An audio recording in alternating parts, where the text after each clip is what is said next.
And I want to turn to the stabbing rampage on a Texas college campus today. 14 people were injured. 2 of them are in critical condition tonight. Joining me now are 2 students at the Lone Star College, brothers Jonathan and John Paul Clayton. So they could have prevented the bloodshed with a handgun. And on the phone is student Michael Chalfin. He's also a Texas State Senator Dan Patrick, who is also in favour of concealed firearms on campuses. So welcome to you all. Let me start, if I may, with Michael Chalfin, because you actually witnessed what happened today. What did you see?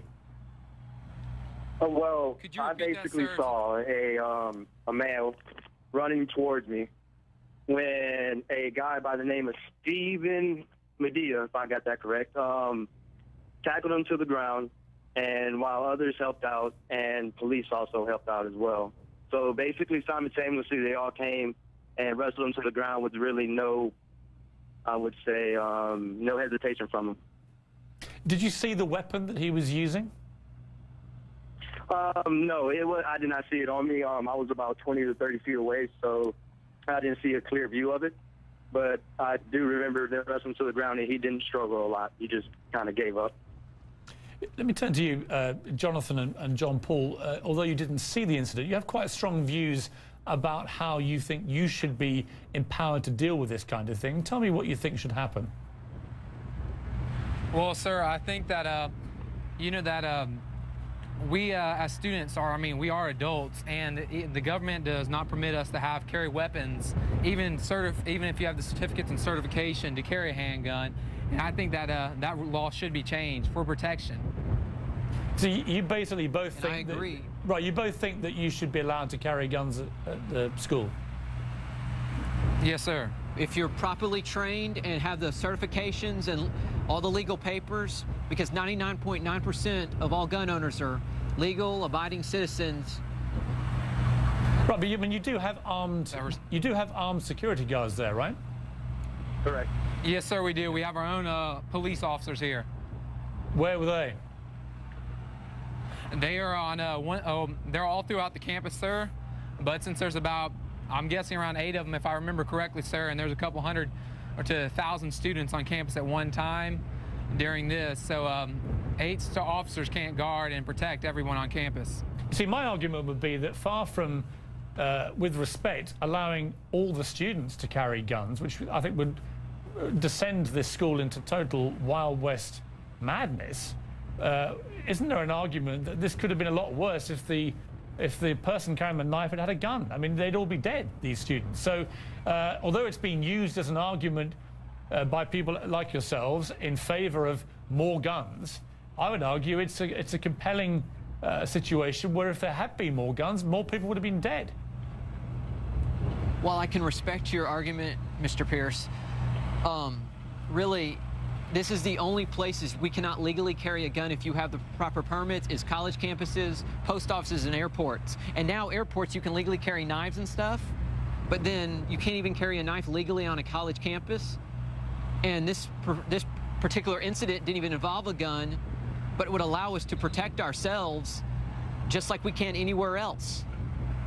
So the law is skirted around this one place. Let me ask you both, don't you think, I mean, how old are you both? I'm 22, sir. I'm 20 years old. I'm 26 years old. Okay, I mean, do you not think if all the students are armed, though, that the kind of day-to-day conflict which goes on all schools and college campuses could very quickly escalate into much more dangerous situations if everybody had a gun?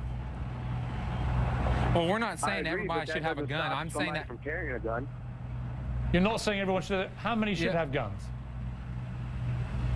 Anyone that's permitted and goes through the right training, sir, I think should be able to carry a gun, long as they go through the proper government safety laws, sir, and get the certifications that all gun owners are required to have a concealed handgun permit on their person. On their person. Dan Patrick, let me come to you. Do you agree with this?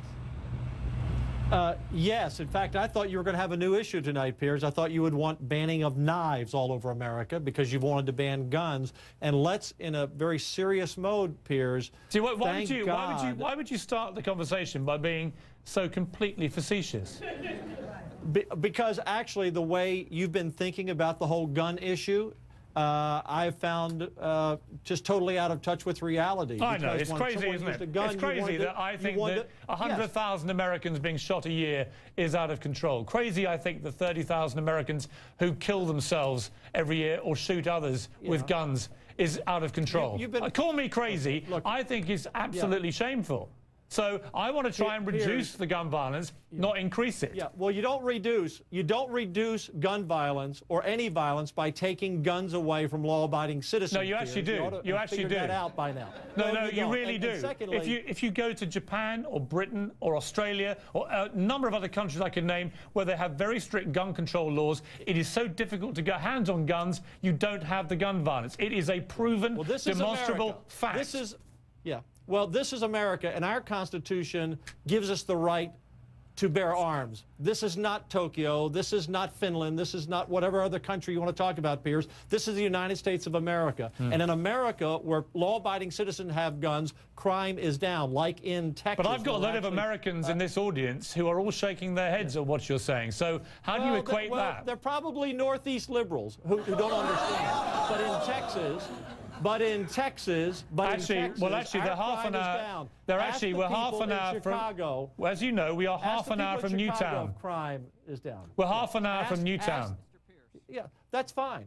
In Texas, we believe in defending our families and our properties with guns, and crime is down. In Chicago, where you have some of the toughest laws against guns, crime is up, and I wouldn't want to be out on the streets in Chicago. I'll be out on the streets in Houston or Dallas and San Antonio and feel safe. And secondly, Piers, thank God this young man did not have a gun today. Think about the massacre that could have been stopped if another student had had a gun. And my guess is, if this student with the knife had known that people with the CHL, law-abiding citizens, had a gun, he wouldn't have stabbed 12 or 14 people a day. We just had a gun class this past weekend in Dallas offered to school teachers. It was free. 700 school teachers came out to take advantage of this course. Piers, CHL holders are responsible gun owners. All the things you're saying about there would be the Wild West, that's what they said back in the 90s when Texas passed this law. There'll be road rage. There'll be barroom fights. There'll be, neighbors shooting each other over a noisy dog. None of that, Piers, has ever happened. It hasn't happened. My heart breaks for what has happened in America, whether a college or an elementary or a high school campus. It could happen anywhere. But in Texas, we believe that we have a right to defend our life, our property, and the lives of a third party if we could help them. Okay, got to leave it there. Thank you all very much. Very quickly, Christiane Amanpour, I could see you reacting to that debate. What is your view? Because you've travelled in proper war zones around the world. Well, look, I mean, this debate has been going on for a long time. The fact of the matter is that in states inside the United States where there are tougher gun laws, there is lower gun crime. And I think you are right in saying that in these other countries which have had their own massacres, which then took these measures, there has been very little, if not any, gun crime. So I think that is a real fact, and I'm watching it on my own program. We know that Thursday is going to be the real showdown day in the U.S. Capitol to see how the Congress reacts. Newtown families are there. They've been talking about it, and they're very committed to sensible gun control, not taking away people's rights to have the guns that they're allowed to have. But look, even the Columbine massacre, they say, wouldn't have happened had there been these background checks so that the third person would not have been able to buy this gun. Well, the background checks to me is just bleedingly obvious, and the idea is all come down just to that, to me, is offensive to those families in Newtown. But